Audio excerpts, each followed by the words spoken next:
S'il y a une chose que je n'aime pas sur les Camerounais, une seule chose, c'est leur bouche. La bouche, là.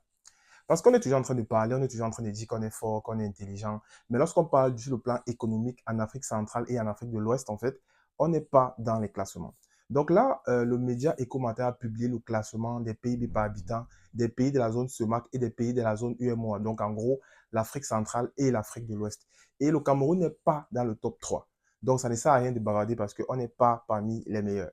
Donc les deux premiers, c'est Gabon et Guinée équatoriale. C'est un peu normal parce que c'est deux pays dans lesquels le pétrole coule à flot et surtout les populations sont très faibles en fait. Donc il y a très peu de population. Et en troisième position, quand même, on a la Côte d'Ivoire. C'est assez excellent parce que c'est un pays qui n'a pas assez de pétrole.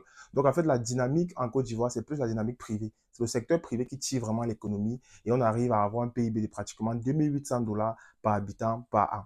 Et donc dans le bas du classement, bien évidemment, on a des pays comme la Centrafrique avec à peine 500 dollars par an, donc soit moins de 2 dollars par jour. C'est vraiment très peu. Donc en gros, un Tchadien produit moins de 2 dollars par an en tout cas. Mais en fait, il ne faut pas confondre les choses. En fait, il faut faire la différence entre le PIB par habitant et l'argent que la population a dans ses poches. C'est pas parce que le Gabon et la Guinée sont premiers que si tu es Gabonais, tu as forcément l'argent pour prendre ta une bière le soir ou bien pour prendre tes 1 kilo de riz. Parce qu'en gros, pour calculer le PIB par habitant, on calcule la richesse générée par tout le pays et on fait une moyenne en fonction du nombre d'habitants. Donc, en fait, si dans le pays, il y a beaucoup de milliardaires, bah, on va diviser comme si l'argent des milliardaires là vous appartenait. Donc, en gros, c'est comme si on prend l'argent de Fosso Victor, on partage, enfin, on divise par tout le monde, comme s'il avait de l'argent à tout le monde. Pourtant, en réalité, ce n'est pas ça.